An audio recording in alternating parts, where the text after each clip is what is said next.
आप लोग और आगे आ जाएं, जो दूर बैठे हैं वो आगे आ जाइए। आज बहुत ही पवित्र दिन है। आज बहुत ही पवित्र दिन है। क्या एकादशी? आज एकादशी, कल है एकादशी, आज दसवीं है। आज क्या है? विशेष दिन। आज बहुत पवित्र दिन है। क्या है? आगे आइए, आगे आइए, आगे आइए।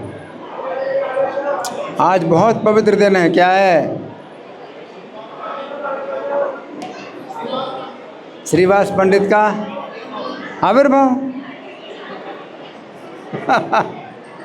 श्रीवास पंडित का तो है क्या? हाँ, अब आविर्भाव नहीं तो तिरुभाव तो होगा ही। आज श्रीवास पंडित का तिरुभाव दिवस है। क्या है? क्या है आज? आज क्या है? क्या है?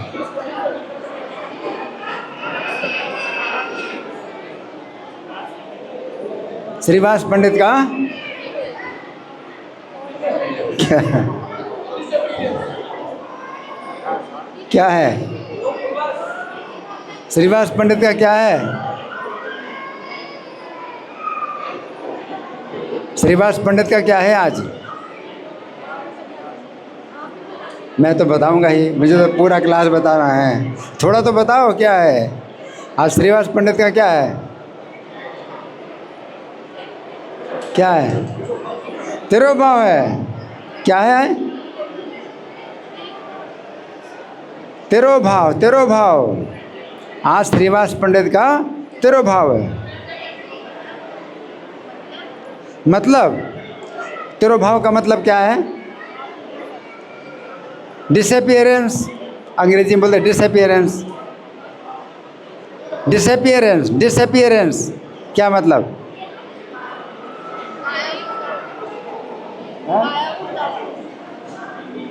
क्या? आज श्रीवास पंडित का तिरुभाव है। आज के दिन शरीर छोड़ा था श्रीवास पंडित। श्रीवास पंडित भगवान की चैतन्य लीला, चैतन्य महाप्रभु की जो लीला है, इसमें पंच तत्वों में एक है। पंच तत्वों के नाम कौन जानते हैं? हाथ उठाइए। पंच तत्वों के नाम, हाँ बताइए। पहला तत्व क्या है? सबसे पहला नहीं, चैतन्य महाप्रभु की लीला में पंच तत्व क्या है? हाँ, आगे आइए।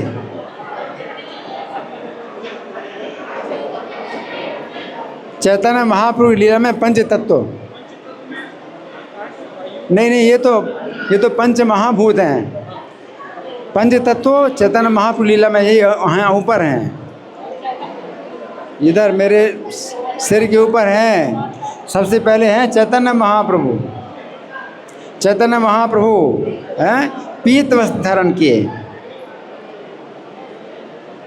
पीत वस्त्र धारण किए हैं चैतन्य महाप्रभु पहले तत्व।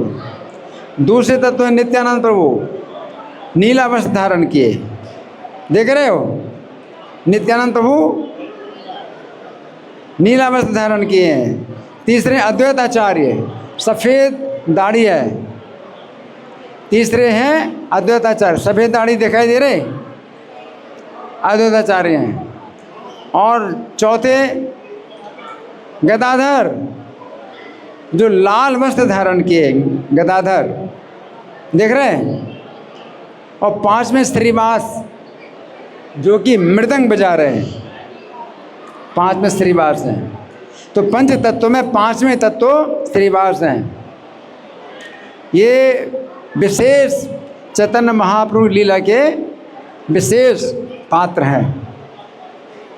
चैतन्य महाप्रभु साक्षात श्री कृष्ण हैं और नित्यानंद प्रभु बलराम हैं। अद्वैताचार्य महाविष्णु हैं और गदाधर पंडित राधा रानी हैं और श्रीवास पंडित नारद जी हैं। तो आज श्रीवास पंडित का तिरुभाव दिवस है। तो बहुत ही पवित्र इनकी कथा है। अगर 9 बजे तक रुके रहेंगे तो बहुत बड़ी लाभ होगी, बहुत कृपा प्राप्त होगी। अगर 9 बजे तक रुकोगे तो बहुत कृपा प्राप्त होगी, ठीक है। अगर रुको तो बहुत अच्छी बात है। बाकी जिसको जाना है जाए, कोई बंधन नहीं है, लेकिन अपनी इच्छा से अगर आप रुकोगे तो आपको बहुत कृपा मिलेगी, ठीक है। तो सुनो बड़े ध्यान से, भगवान की जो है कृपा इनके ऊपर कैसे हुई।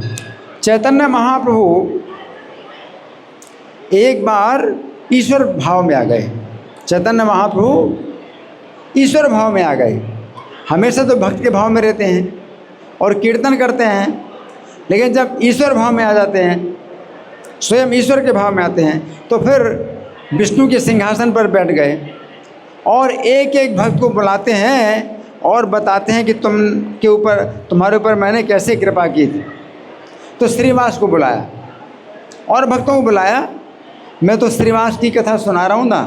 तो श्रीवास को जब बुलाया, भगवान ने श्रीवास को बुलाया, तो भगवान बोले श्रीवास से, अब देखो भगवान जो है श्रीवास को हमेशा पंडित जी बोलते हैं, क्योंकि चाचा के समान है। भगवान के पिता जगन्नाथ मिश्र के वो जो है मित्र हैं, तो चाचा के समान है। लेकिन जब ईश्वर आवेश में आते हैं तो क्या बोलते हैं, हे श्रीवास तुझको याद है। भगवान उनको क्या बोलते हैं, तुझको, तो ईश्वर आवेश में आ गए। हाँ, भगवान कहते हैं अरे याद है तुझे, तूने देवानंद पंडित के स्थान पर श्रीमद् भागवत सुनी थी। भगवान श्रीवास से कहते हैं, जबकि भगवान का उस समय जन्म नहीं हुआ था, भगवान वैकुंठ में थे, लेकिन उनको तो सब पता है, भगवान को सब पता है। तो भगवान कहते हैं कि तूने एक बार देवानंद पंडित के स्थान पर श्रीमद् भागवत सुनी थी, उसे सुनकर तुम्हारा हृदय अत्यंत द्रवित हुआ था और तुम ऊंचे स्वर से रोने लगे थे।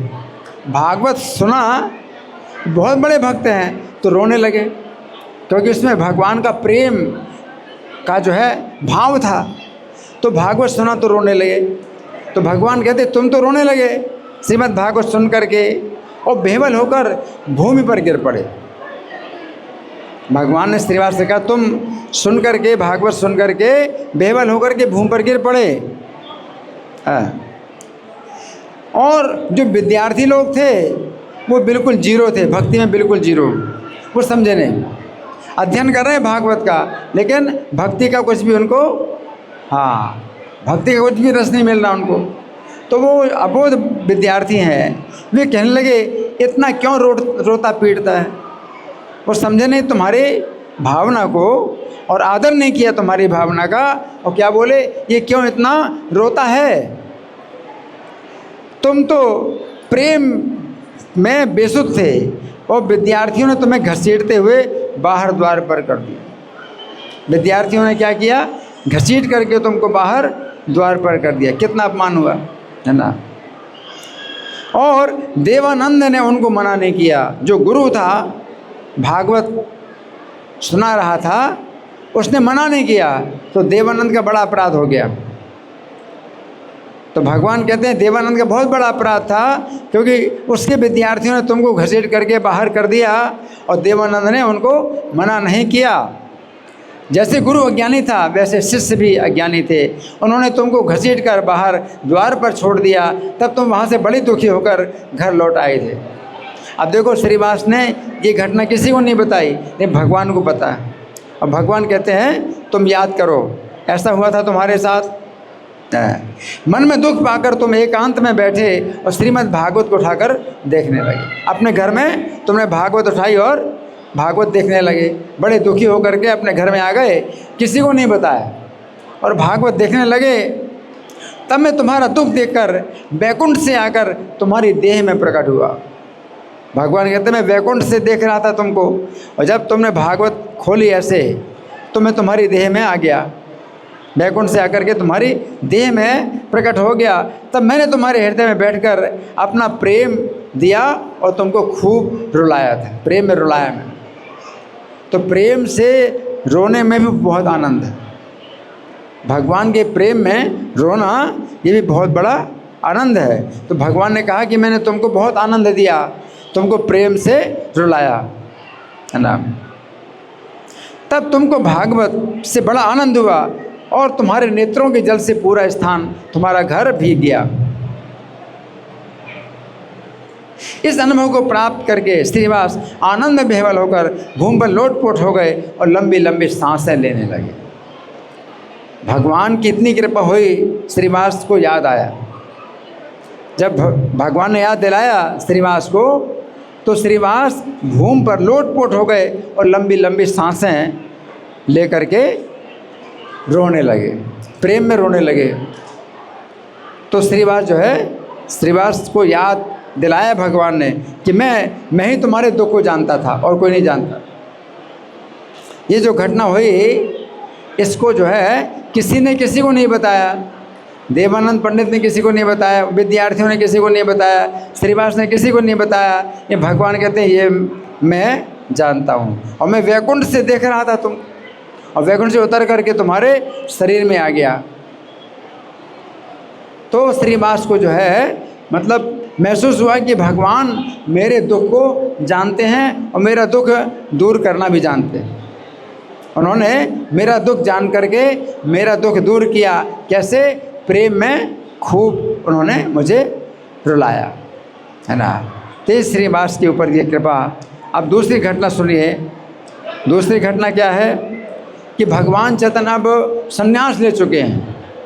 संन्यास ले चुके हैं तो नवद्वीप से बाहर अब चले गए, जगन्नाथपुरी चले गए। तो श्रीवास भी जो है अपना जो नवद्वीप वाला घर है उसको छोड़ करके अब कुमारहट्टी में आकर रहने लगे, क्योंकि वहाँ पर भगवान की बहुत याद आती थी। क्योंकि भगवान रोज़ रात में कीर्तन करते थे उनके घर में और बहुत लीलाएं करी। तो उस घर में भगवान की इतनी याद आती थी कि उन्होंने जो है उस घर को छोड़ दिया और कुमारहट्टी में आकर रहने लगे। अब भगवान सन्यासी हो गए तो वहाँ पर आएंगे नहीं, नवद्वीप में अब नहीं आ सकते। तो श्रीवास जो है अब कुमारहट्टी में आ गए तो वहाँ पर उनके घर में आए। अब भगवान सन्यासी के रूप में हैं, सन्यासी के रूप में भगवान अब श्रीवास के घर में आए, है ना। अच्छा, क्षमा करिए, ये घटना तो बात की है।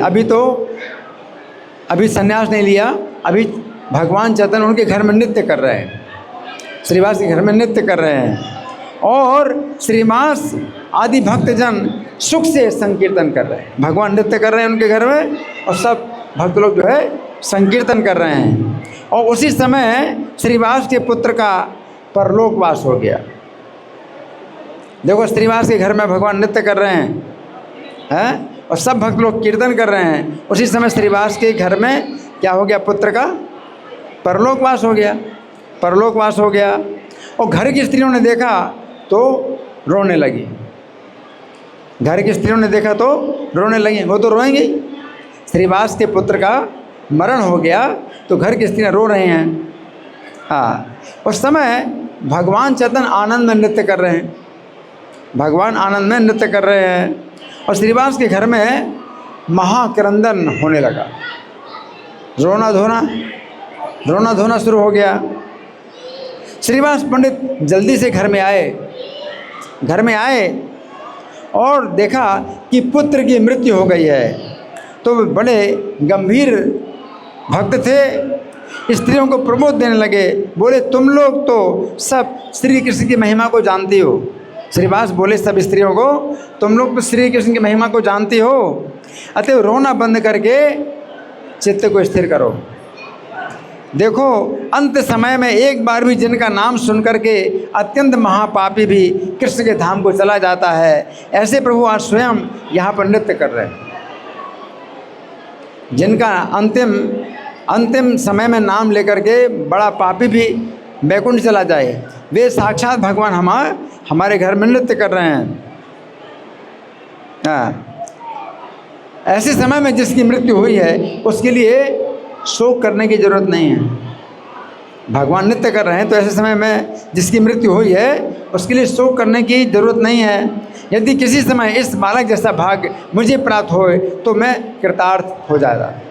अगर मेरा ऐसा होता, शरीर छूट जाता, तो मैं कृतार्थ हो जाता। यदि तुम इस संसार के धर्म को नहीं छोड़ सकती हो, कि धर्म तो है रोना, संसार का धर्म तो रोना है, अगर तुम छोड़ नहीं सकते हो तो धीरे धीरे रो। क्या करो? धीरे धीरे रो, और कोई तुम्हारे इस रोने को ना सुन पाए, नहीं तो प्रभु के नृत्य सुख में बाधा पड़ेगी। भगवान के नृत्य सुख में बाधा पड़ेगी अगर तुम्हारा रोना सुनेंगे।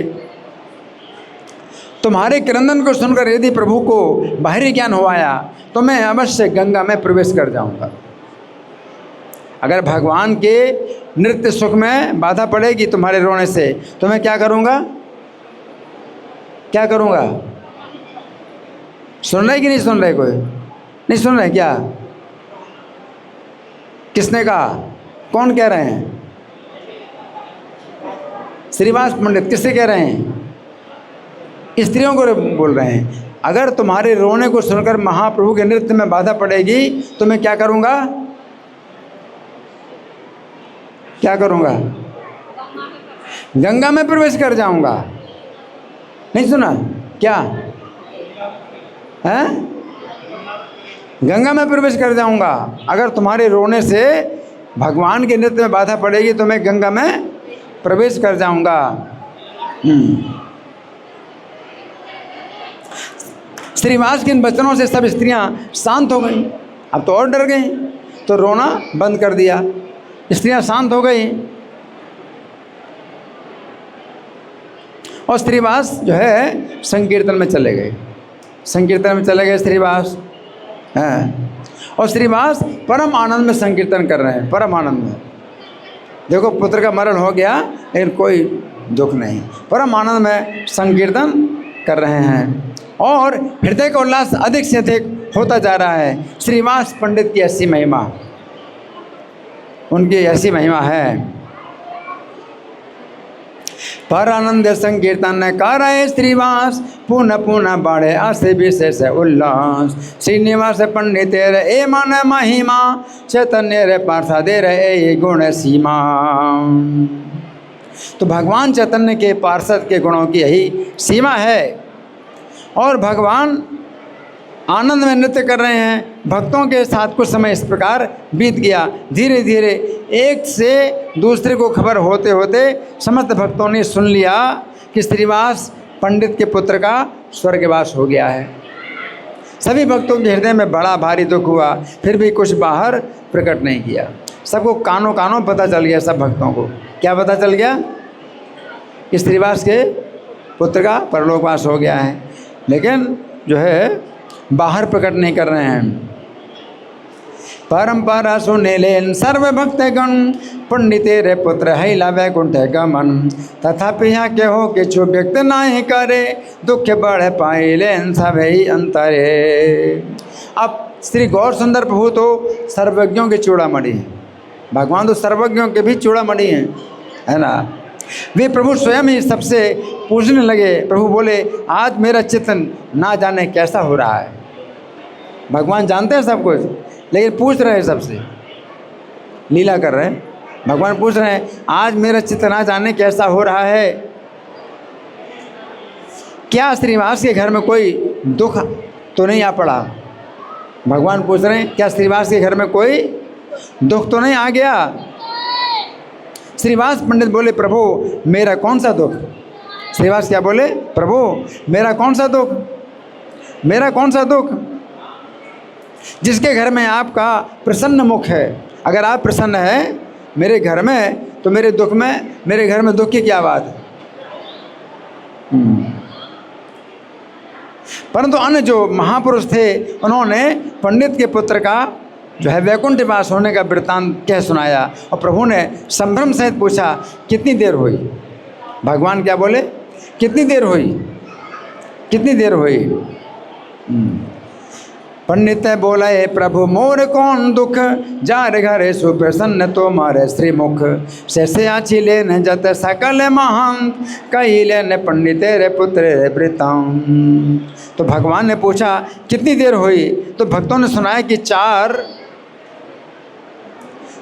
पल रात्रि की बात है, परंतु आपके आनंद के भंग हो जाने के भय से श्रीवास ने किसी को भी बताया नहीं। आपका आनंद भंग हो जाएगा श्रीवास ने इसलिए बताया नहीं है। तुम्हारे आनंद भंग भय श्रीनिवास, कहाँ रे हो यह नहीं करे न प्रकाश। उसको परलोकवास हुए अब 2.5 प्रहर हो चुके हैं। 2.5 प्रहर, 1 प्रहर अगर 3 घंटे का माने, 1 प्रहर 3 घंटे का माने तो 2.5 प्रहर कितना हुआ? 7.5 घंटा। 7.5 घंटा हो गया। पुत्र का वैकुंठ गमन हुए 7.5 घंटा हो गया। हाँ, 7.5 घंटा हो गया है। अब आप आज्ञा दें तो उसका अंतिम कार्य शीघ्र किया जाए। श्रीवास की अद्भुत अवस्था को सुनकर प्रभु गोविंद गोविंद बोलने लगे। श्रीवास की अवस्था देख करके प्रभु क्या बोले? गोविंद गोविंद। फिर प्रभु बोले ऐसा संग कैसे छोड़ूंगा। इतना कहकर महाप्रभु रोने लगे। भगवान प्रेम से रोने लगे, ऐसा संग कैसे छोड़ूंगा। सुनि श्रीवासेर अति अद्भुत कथन, गोविंद गोविंद प्रभु करे निस्मरण। प्रभु बोले हे नरसंग छाड़ी वे के मते, एते बलि महाप्रभु लागिला कांदिते। जिन्होंने मेरे प्रेम में पुत्र शोक को नहीं जाना, ऐसों का संग मैं कैसे छोड़ूंगा। इतना कह के प्रभु और रोने लगे। उनके स्त्री मुख से छोड़ने की बात सुनकर सब भक्त चिंता करने लगे कि कैसी विपत्ति आने वाली है। भगवान बोले कि कैसे छोड़ूंगा। तो भक्त लोग ऊंचे स्वर में रुदन करने लगे, और जब देखा कि प्रभु स्थिर हो गए हैं तो अंतिम संस्कार के लिए बालक को ले जाने लगे। ना जाने की पर माद पड़े कखन, अन्योन्य चिंता है सकल है भक्तगण। गारस्थ छाड़ी है प्रभु करी वे संन्यास, तारे ध्वनि करे कांद छाड़ी दीर्घ श्वास। उस समय प्रभु ने मृत शिशु से आप ही प्रश्न किया। भगवान ने मरे बालक से प्रश्न किया। देखो भगवान की शक्ति। भगवान किसी भी मरे को जिंदा कर सकते हैं। भगवान ने मरे हुए बालक से प्रश्न किया, तुम क्यों श्रीवास का घर छोड़कर जा रहे हो।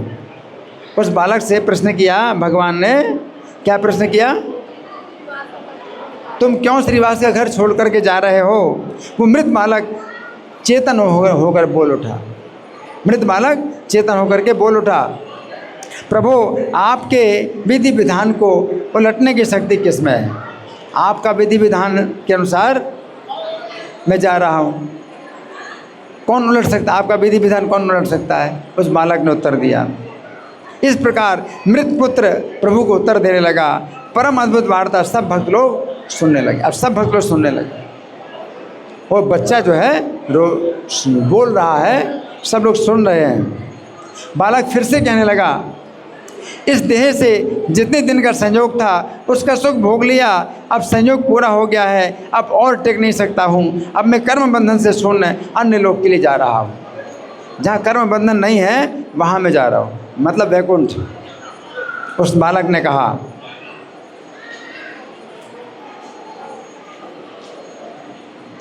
शिष्य बोले प्रभु जे निर्बंध तो मार, अन्यथा करिते शक्ति आछा ये कहा। मृत पुत्र उत्तर करे प्रभु सने, परम अद्भुत सोने सर्व भक्त गणे। प्रभु कौन किसका बाप है और कौन किसका पुत्र है। देखो मृत शिशु क्या बोला, कौन किसका बाप है और कौन किसका पुत्र है। सभी अपने अपने कर्मों का भोग करते हैं। जितने दिन के लिए पंडित के घर में रहने का भाग्य था उतने दिन रहा, अब अन्य लोग को जा रहा हूँ। मेरा भाग्य था पंडित के घर में रहने का, अब पिता नहीं बोल रहा, वो पंडित कह रहा है। पंडित के घर में रहने का जितना भाग्य था उतना मैंने रह लिया, अब अन्य लोग को जा रहा हूँ। पार्षदों के सहित आपके चरणों में नमस्कार है। वो बालक कहता है आपके चरणों में आपके भक्तों के सहित मैं नमस्कार कर रहा हूँ, आप मेरा अपराध ना माने, मुझे विदा दीजिए। वो बच्चे ने कहा मेरा अपराध मत मानिए, मुझे विदा दीजिए। उसने कहा सब अर्थ दे तो मारे चरण नमस्कार, अपराध ना लाई है विदाए अमार। इतना कहकर बालक का शरीर मौन हो गया। इतना कह करके बालक क्या हो गया? मौन हो गया, मौन हो गया। ऐसा कौतुक श्री गौरांग ने किया। मृत पुत्र के मुख से अपूर्व वार्ता सुनकर सब भक्त आनंद सागर में बह गए। सब भक्त आनंद में बह गए। कितना आनंद है ना। श्रीवास के परिवार का पुत्र शोक दूर हो गया और कृष्ण प्रेम के आनंद से सब बेहबल हो गए।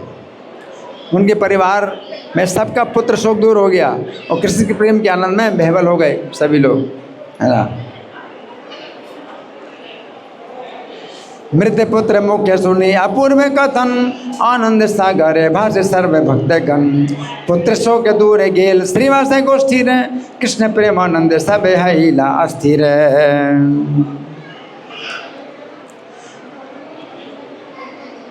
कृष्ण प्रेम में श्रीवास अपने परिवार सहित प्रभु के चरणों को पकड़कर रोने लगे।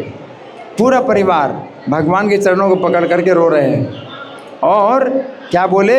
जन्म जन्म में आप ही हमारे पिता हैं, माता हैं, पुत्र हैं और प्रभु हैं। श्रीवास का पूरा परिवार क्या बोलते हैं? जन्म जन्म में आप ही हमारे माता हैं, हमारे पिता हैं, हमारे पुत्र हैं और हमारे प्रभु हैं। शरण ली भगवान की, शरण ली जन्म जन्म में। कृष्ण प्रेम श्री निवास गोष्ठी रे साहिते, प्रभु रे चरण धरे लागिल कांदिते। जन्म जन्म तो में पिता माता पुत्र प्रभु, तुम्हारे चरण जिन न पसारी कभू। हम आपके चरण कभी ना भूलें। श्रीवास और उनका पूरा परिवार क्या बोले? हम आपके चरण कभी ना भूलें। हे प्रभु, जहाँ कहीं भी हमारा जन्म क्यों ना हो, आपके चरणों में ये प्रेम भक्ति हमारी बनी रहे। हमारा जन्म चाहे कहीं भी हो, लेकिन क्या रहे? आपके चरणों में हमारी ऐसी प्रेम भक्ति बनी रहे। इस प्रकार चारों भाई प्रभु के चरणों में विनती करने लगे। 4 भाई थे श्रीवास, चारों भाई प्रभु के चरणों में विनती करने लगे और चारों ओर भक्त उच्च स्वर से रुदन करने लगे और कृष्ण प्रेम में चारों ओर क्रंदन छा गया। श्रीवास का भवन कृष्ण प्रेममय हो गया। कृष्ण प्रेम चतुर्दिगे उठिले क्रंदन, कृष्ण प्रेममय हैला श्रीवास भवन। प्रभु बोले सुन सुन श्रीवास पंडित, तुमित सकल जान संसार चरित। तो भगवान बोले सुनो सुनो श्रीवास पंडित, तुम तो संसार के स्वभाव को जानते हो। संसार के इन सब दुखों से तुम्हारी क्या हानि है? हानि तो उसकी भी नहीं होती जो तुम्हारा दर्शन कर लेता है। भगवान श्रीवास से बोले तुम्हारी क्या हानि है? बल्कि जो तुम्हारा दर्शन कर लेता है उसकी भी हानि नहीं होती है। देखो मैं और नित्यानंद ये 2 तुम्हारे पुत्र हैं। भगवान क्या बोले? मैं और नित्यानंद दोनों तुम्हारे पुत्र हैं। तुम अपने चित्त में कुछ शोक मत करना। ऐसे करुणापूर्ण वचन सुनकर चारों ओर भक्तगण जय जयकार करने लगे। प्रभु बोले सुन सुन श्रीवास पंडित, तुमित सकल जान संसार चारित। ये सब संसार दुख तुम्हारे की दाए, जे तुम्हारे देखे से हो कबू नहीं पाए। आमी नित्यानंद दुई नंदन तुम्हार, चित्ते के चुतों में व्यथना भाभी है आर। प्रभु सब भक्तों के सहित बालक को लेकर कीर्तन करते हुए गंगा के किनारे गए। सब भक्तों के साथ में भगवान बालक को लेकर के कहाँ गए? गंगा के किनारे गए। गंगा के किनारे गए। वहाँ बालक का अंतिम संस्कार करके सबने गंगा में स्नान किया और कृष्ण कृष्ण कहते हुए सब घर के लिए चले आए। रात्रि भी समाप्त हो गई थी तो सब भक्त लोग जो है अपने अपने घर चले गए। प्रभु भी भक्तों के सहित अपने घर को गए। श्रीवास का परिवार बेहवल हो गया। ये सब निगूढ़ कथा जो श्रवण करता है। अब सुनो ध्यान से, सुन रहे हैं आप लोग? हैं? सुन रहे हो तो भी कान खोल के सुन लो। जो सुनता है इस निगूढ़ कथा को, जो श्रवण करता है, उससे अवश्य कृष्ण प्रेम धन प्राप्त होता है। हरि बोल, हरि बोल। जो श्रवण करता है इस कथा को, उससे कृष्ण प्रेम धन अवश्य प्राप्त होता है ना।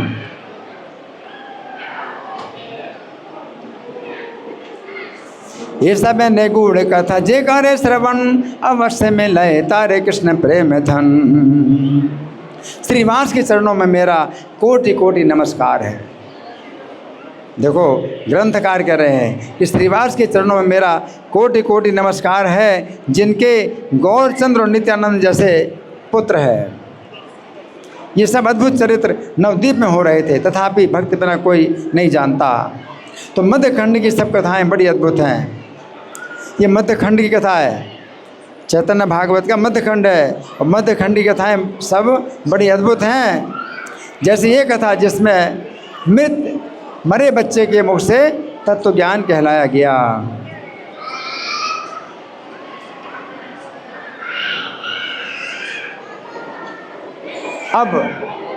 अब घटना ये है उस समय की जब भगवान संन्यास ले चुके हैं। संन्यास ले चुके हैं तो नवद्वीप में अब वापस आएंगे नहीं दोबारा। तो श्रीवास ने अपना नवद्वीप वाला घर भी छोड़ दिया, कुमार हट्ट में अपना दूसरे घर में आ गए। और अब कुमार हट्ट में उनका जो घर है, वहाँ भगवान सन्यासी के रूप में आए। अब सन्यासी के रूप में आए हैं भगवान, है ना। तो सुनो, भगवान जो है कुमार हट्ट में श्रीवास के घर में आए, और श्रीवास श्री कृष्ण के ध्यान में बैठे थे। अकस्मात ध्यान का फल सामने प्रकट देखा। श्रीवास पंडित अपने प्राणनाथ को देखते ही दंडवत होकर पृथ्वी पर गिर पड़े। अपने प्राणनाथ को देखा। उनके श्रीवास के प्राणनाथ कौन है? भगवान चैतन्य। तो दंडवत होकर गिर गए, उनके सामने दंडवत होकर के गिर पड़े। श्रीवास पंडित महाप्रभु के चरणों को छाती में रख करके, भगवान के चरणों को छाती में रख करके लंबी सांस लेते हुए ऊंचे स्वर में बहुत रोए। भगवान के चरणों को छाती में रख करके लंबी सांस ले रहे हैं और रो रहे हैं। और भगवान ने श्रीवास को अपनी गोद में लेकर अपने प्रेम जल से भिगोया। अपनी गोद में उनको लिया और आंखों से उनको भी नहला दिया भगवान ने।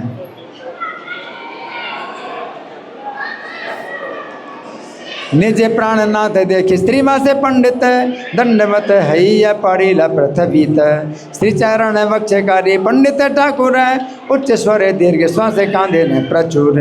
गौरांग सुंदर श्रीवासे रे करी कोले, सिंचिले ने अंग तान निज प्रेम जले। अब श्रीवास की गोष्ठी में भगवान बैठे। श्रीवास की गोष्ठी में भगवान बैठे हुए हैं। और सब उनके जो भक्त हैं भगवान की कृपा पा करके उन्हें देख करके भुजा उठा करके रो रहे हैं। सब भक्त लोग अपने भुजा उठा करके रो रहे हैं। भगवान की कृपा प्राप्त हुई है, भगवान का दर्शन प्राप्त हुआ है, तो सब भक्त लोग क्या कर रहे हैं? अपने भुजा उठा करके रो रहे हैं। श्रीवास पंडित को अपने घर में वैकुंठनाथ को पाकर कितना उल्लास हुआ उसे जान नहीं पाए। स्वयं मस्तक पर लाकर उत्तम आसन दिया और भगवान श्री गौर विराजमान हुए। चारों ओर उनके भक्त लोग बैठ गए। सब भक्त लोग भगवान के चारों ओर बैठ गए। सभी निरंतर कृष्ण नाम का गान कर रहे हैं और स्त्रियां घर में जय जयकार कर रही हैं। श्रीवास का भवन प्रेम आनंद स्वरूप हो रहा था, प्रेम का आनंद हो रहा है ना।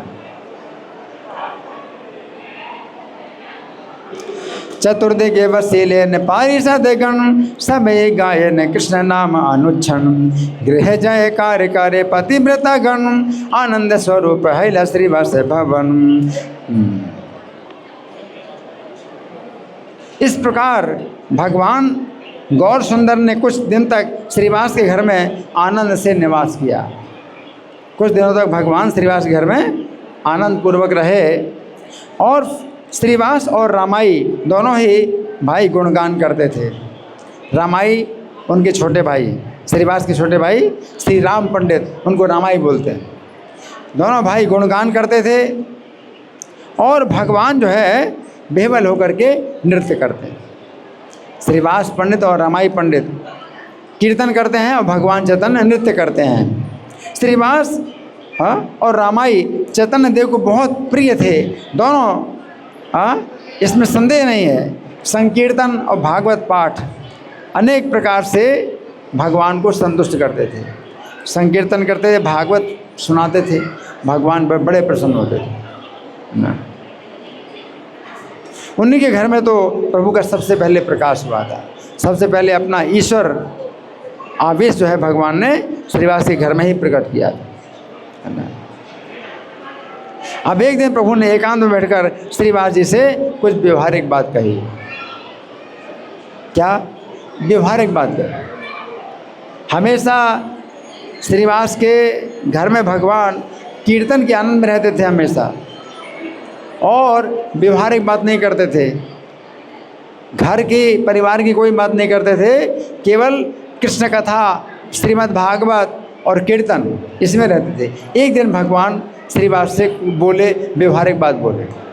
सुन रहे सब लोग? सुन रहे हो? व्यवहारिक बात बोले भगवान। भगवान बोले, मैं देखता हूँ तुम कहीं भी तो नहीं जाते। भगवान ने कहा श्रीवास से, मैं देखता हूँ कि तुम कहीं भी तो नहीं जाते हो, फिर कैसे निर्वाह करते हो और कैसे निर्वाह करोगे? घर से बाहर जाते नहीं। भगवान ने श्रीवास से कहा, तुम घर से बाहर तो जाते नहीं, फिर कैसे निर्वाह कर रहे हो, करोगे और कैसे निर्वाह करते हो, है ना। इतना बड़ा परिवार है, 4 भाइयों का परिवार और उनके दास दासियों का भी बहुत बड़ा परिवार, एक ही घर में सब रहते हैं। तो भगवान के तुम घर से बाहर जाते हैं कभी, तो कैसे निर्वाह करते हो, कैसे निर्वाह करोगे? इतना बड़ा परिवार है।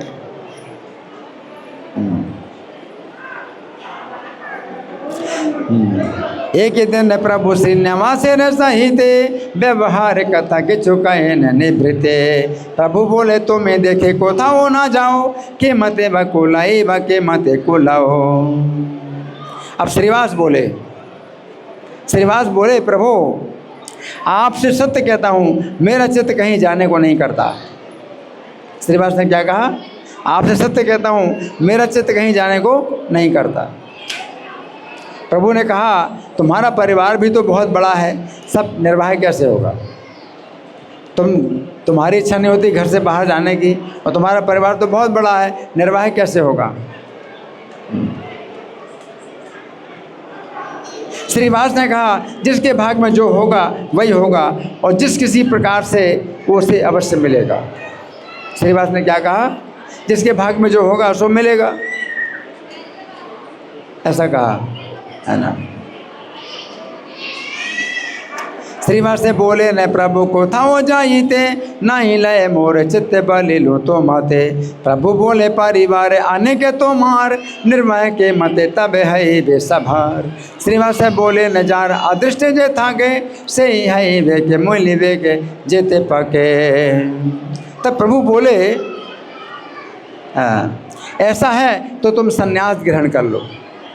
भगवान ने क्या कहा? अगर ऐसा ही है तो क्या करो?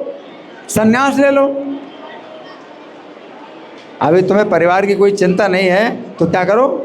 संन्यास ले लो, संन्यास ले लो। तब श्रीवास ने कहा, ये भी नहीं करूँगा। श्रीवास ने क्या कहा? ये भी नहीं करूँगा। देखो, भक्ति को जो है इतनी छूट है कि वो जिस आश्रम में रहना चाहे उस आश्रम में रहे, कोई जो है उसके लिए बंधन नहीं है। अब गृहस्थ हैं, लेकिन गृहस्थ की जिम्मेदारी पूरी नहीं कर रहे हैं, लेकिन क्या करते हैं? भगवान का भजन करते हैं। भगवान का भजन करते हैं तो सबसे बड़ी जिम्मेदारी। तो भगवान ने कहा कि अगर तुम गृहस्थ का अगर जिम्मेदारी नहीं उठा रहे हो तो संन्यास ले लो। बोले, नहीं, संन्यास नहीं लेना मुझे। बोले, संन्यास नहीं लूँगा। प्रभु बोले संन्यास भी नहीं लोगे और भिक्षा करने को किसी के द्वार पर नहीं जाओगे, तब किस प्रकार से परिवार का पोषण करोगे? तुम संन्यास भी नहीं लोगे और भिक्षा मांगने के लिए बाहर नहीं जाओगे तो परिवार का पालन कैसे करोगे? तुम्हारे वचनों से तो मैं कुछ नहीं समझा। आजकल के समय में तो कहीं ना जाने से कुछ मिलता नहीं। आजकल अगर कहीं नहीं जाओगे तो कुछ मिलेगा नहीं।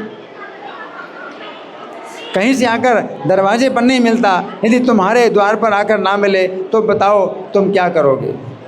भगवान ने कहा अगर द्वार पर ना मिले तुम्हारे द्वार पर कुछ तो तुम क्या करोगे? भगवान ने कहा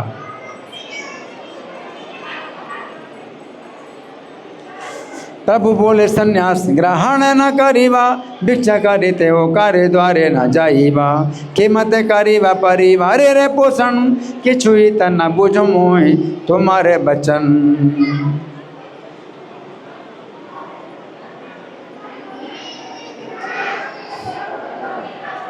हाथ से 3 ताली बजाकर श्रीवास ने कहा 1 2 3 स्पष्ट कह देता हूँ। अब देखो भगवान ने जब कहा कि घर में आकर के तुम घर से बाहर जाओगे नहीं मांगने के लिए और घर के द्वार पर कुछ नहीं आए तो तुम क्या करोगे? तो श्रीवास ने क्या कहा? स्पष्ट कह देता हूँ 1 2 3। श्रीवास ने उत्तर दिया, क्या कहा? स्पष्ट कह देता हूँ 1 2 3। 3 बार ताली बजाई। अब क्या मतलब? प्रभु बोले 1 2 3 जो तुमने कहा इसका क्या अर्थ है और ताली क्यों बजाई? भगवान ने कहा 1 2 3 तुम बोले, इसका क्या मतलब है, ताली क्यों बजाई? भगवान ने पूछा। तो श्रीवास ने कहा मेरी दृढ़ प्रतिज्ञा है कि देखिए 3 दिन उपवास होने पर भी यदि भोजन नहीं मिलेगा तो गले में घड़ा बांधकर गंगा में प्रवेश कर जाऊंगा।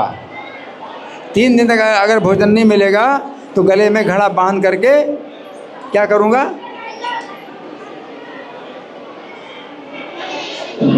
गले में घड़ा बांध करके गंगा में प्रवेश कर जाऊंगा। अगर 3 दिन तक अगर भोजन नहीं मिला तो क्या करूंगा?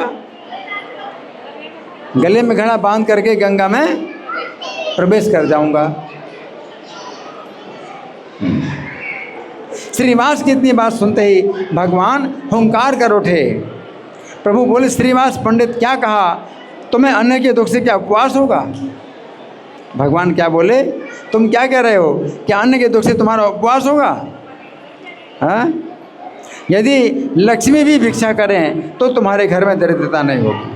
लक्ष्मी जी को भी अगर भिक्षा करनी पड़े, लक्ष्मी जी कभी भिक्षा करेंगे? लक्ष्मी तो धन की देवी है। अगर लक्ष्मी जी भी भिक्षा करें तो भी तुम्हारे घर में दरिद्रता नहीं होगी। भगवान ने कहा। भगवान क्या कहते हैं कि तुम क्या ऐसा सोचते हो कि तुम्हें भोजन नहीं मिलेगा? अगर तुम मेरे भक्त हो, मेरा हमेशा भजन करते हो और घर में ही बने रहोगे तो क्या तुम्हें भोजन के बिना उपवास करना पड़ेगा? नहीं होगा। चाहे लक्ष्मी जी को भिक्षा मांगनी पड़े, लक्ष्मी जी को कभी भिक्षा नहीं मांगनी पड़ेगी, धन की देवी। लेकिन अगर लक्ष्मी जी की देवी को भिक्षा मांगनी पड़े तो भी तुम्हारे घर में कोई कभी नहीं आएगी। भगवान कहते हैं तुम्हारे घर में कोई दरिद्रता नहीं होगी।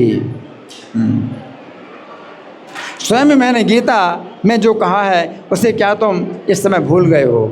भगवान कहते हैं मैंने गीता में पहले ही कह दिया। गीता में भगवान ने कहा 9वें अध्याय का 22वां श्लोक, अनन्यास चिंतयन्तो माम ये जना पर्युपासते तेषां नित्याभियुक्ता नाम योगक्षेमं वहामि। अनन्य भाव से जो मेरा चिंतन करते हैं तो उनका योगक्षेम मैं बहन करता हूँ। योग का मतलब है कि जो आवश्यकता है वो प्राप्त कराता हूँ और क्षेम का मतलब सुरक्षा। जो कुछ है तुम्हारे पास उसकी रक्षा भी करूँगा, जो नहीं है वो प्रदान करूँगा और जो है उसकी रक्षा भी करूँगा। किसके लिए भगवान कह रहे हैं? अनन्य भक्त की। तो भगवान के तुम मेरे अनन्य भक्त हो तो तुम्हें कभी ऐसा का समय नहीं आएगा कि भोजन की कमी से तुम्हें उपवास करना पड़े। भगवान कहते हैं मैंने गीता शास्त्र में स्वयं कहा है, तबे सत्य कहूँ घट बांधिया गलाए, प्रवेश करे मोहि सर्वथा गंगाए। ए मात्र श्रीवासे सुनिया बचन, उठिला हुंकार करी श्री सची नंदन। प्रभु बोले कि बल वे पंडित श्रीवास, तोरे की अन्य दुख है उपवास। यदि कदाचित व लक्ष्मी ओ भिक्षा करे, तथापि दारिद्र नहीं वे तोर घरे। हाँ, तो भगवान ने क्या कहा है कि जो मेरा अखंड चिंतन करते हैं और उनका योग और क्षेम मैं वहन करता हूँ। योग का मतलब उनको प्रदान करना, आवश्यकता पूरी करना, और क्षेम का मतलब जो है उनकी रक्षा करना, है ना। अनन्यास चिंतयन्तु माम ये जना पर्युपासते, तेषां नित्याभियुक्तानां योगक्षेमं वहाम्यहम्। जो भक्त अनन्य भाव से मेरा चिंतन करते हैं उनको अपने सिर पर रखकर मैं भोजन पहुंचाता हूँ। क्या भगवान क्या बोले? जो मेरे अनन्य भाव से चिंतन करते हैं उनको मैं भोजन पहुंचाता हूँ। कैसे? अपने सिर पर रख करके, अपने सिर पर रख करके मैं भोजन पहुंचाता हूं उनको। जो मेरे चिंतन करता है, जो दूसरे किसी के द्वार पर नहीं जाता, उसे सभी सिद्धियां स्वयं आकर मिलती हैं। धर्म, अर्थ, काम, मोक्ष चारों उसके पास आ जाते हैं, तथापि मेरा दास न उन्हें चाहता है न ग्रहण करता है।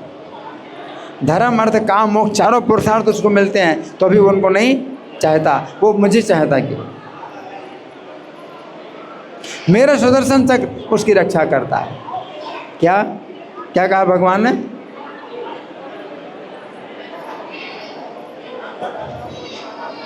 मेरा सुदर्शन चक्र उसकी रक्षा करता है, सदा रक्षा करता है। हाँ, और महाप्रलय में भी उस भक्त का नाश नहीं होता। जो मेरे दास का भी स्मरण करता है उसका भी मैं पालन पोषण करता हूँ। जो मेरे दास का चिंतन करता है उसका भी मैं पालन पोषण करता हूँ। जो मेरे सेवकों का दास है वो मुझे बड़ा प्रिय है। ये दृढ़ सत्य है कि वो मुझे अनायास ही पा जाता है। मेरे सेवक को भोजन की क्या चिंता, मैं जिसका पोषण करने वाला हूँ। हे श्रीवास, तुम सुख से घर में बैठो, तुम सुख से घर में बैठो, सब कुछ तुम्हारे घर में आएगा। भगवान कहते हैं सब कुछ तुम्हारे द्वार पर अपने आप आएगा। अद्वैताचार और तुम्हारे लिए मेरा ये वरदान है कि तुम दोनों के शरीर बुढ़ापे से जर्जर नहीं होंगे। अब वृद्धावस्था है, भगवान चैतन्य से जो है ये श्रीवास पिता के समान है। और भगवान चैतन्य इस समय जो है 24 साल से भी ज़्यादा की। तो भगवान कहते हैं अद्वैताचार्य और श्रीवास दोनों को बुढ़ापे का कोई कष्ट नहीं होगा।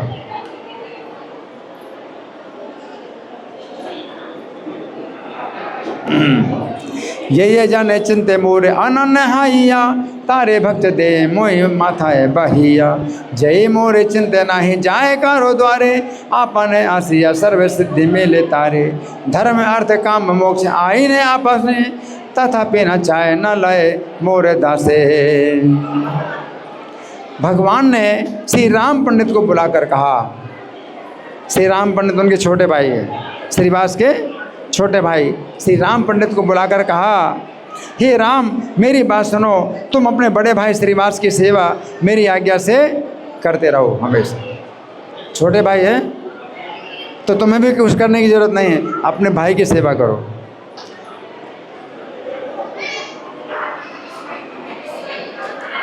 हे राम पंडित, तुम मेरे प्राणों के समान हो, श्रीवास की सेवा करना कभी मत छोड़ना, श्रीवास की सेवा करना कभी मत छोड़ना। सो के श्रीनिवास तुम्हें बसे था के घरे, अपने आशिव सब तुम्हारे दो यारे। अद्वैत तेरे तुम्हारे हमारे एवर, जनग्रस्त नहीं वे तुम्हारे कलेवर। राम पंडित तेरे डाके श्री गौर सुंदर, प्रभु बोले सुन राम हमारे उत्तर। प्रभु के वचन सुनकर श्रीवास और श्री राम के आनंद का अंत नहीं रहा, वे पूर्ण काम हो गए। आज तक श्रीवास के द्वार पर श्री चैतन्य कृपा से सब कुछ अपने आप आ जाता है। आज भी उनका जो घर है वहाँ पर भगवान की कृपा से अपने आप आता है। कुछ उनको कहीं जाना नहीं पड़ता मांगने के लिए, अभी भी आता उनके घर। श्रीवास के चरित्र के विषय में मैं क्या कहूँ, जिनका स्मरण करने से तीनों लोग पवित्र हो जाते हैं। श्रीवास ने चैतन्य देव की सच्ची सेवा की है, उनके घर में चैतन्य प्रभु का सब आनंद है। इस प्रकार श्रीवास की इच्छा से कुछ दिन भगवान उनके घर में रहे और श्रीवास पंडित गोष्ठी सहित भगवान को देख देकर आनंद सागर में गोता लगाते रहे। तो देखो, ये श्रीवास की महिमा है, श्रीवास पंडित की महिमा है ना। तो हमारे पास अभी कुछ समय है, आप लोगों की ओर से कोई प्रश्न है, कोई चर्चा है, या मैं प्रश्न करूं? मैं प्रश्न करूं? ठीक, मैं प्रश्न कर रहा हूं। तो भगवान चैतन्य जब श्रीवास के घर में आए तो हमेशा तो कीर्तन और कथा में हमेशा लगे रहते हैं। एक बार उन्होंने व्यवहार की बात पूछी, तो श्रीवास से भगवान ने क्या पूछा, कौन बताएगा?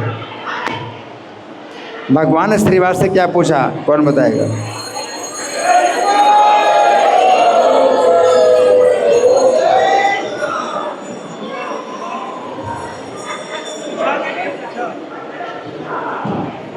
विवाह के लिए है? विवाह है, यही पूछा था, विवाह के लिए बोल रहे, विवाह के लिए पूछा। विवाह के लिए? किसका विवाह है? भगवान ने श्रीवास से क्या पूछा? वो माइक दो, माइक। घर में कुछ घटना तो नहीं हुआ है, कुछ घटना तो नहीं घट गई है, ऐसे कुछ? नहीं, वो अलग बात है। अभी इसमें कथा जो भगवान सन्यासी के रूप में आए हैं उनके घर में, वो तो पहले की घटना है। वो उस समय जब नवद्वीप में थे, अभी तो कुमारहट्ट में है। हाँ। और भगवान सन्यासी के रूप में आए हैं उनके घर में, और व्यवहारिक प्रश्न पूछा है उन्होंने। क्या पूछा, कौन बताएगा? आप बताओ। भगवान ने व्यवहारिक प्रश्न पूछा कि तुम कुछ काम भी नहीं करते हो तो घर कैसे चलेगा?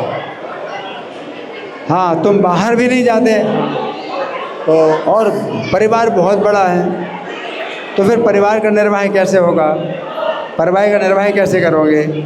तो भगवान ने श्रीवास से ये प्रश्न पूछा, तो श्रीवास ने क्या उत्तर दिया? श्रीवास ने दे दो भाई। 3 बार ताली बजा करके भगवान को बताए। हाँ, नहीं वो तो है, लेकिन पहले उत्तर ये दिया कि जिसके भाग में जो है सो मिल जाएगा। तो फिर भगवान ने पूछा कि अगर ऐसी ही बात है तो सन्यास ले लो। तो श्रीवास बोले, सन्यास भी नहीं लूँगा।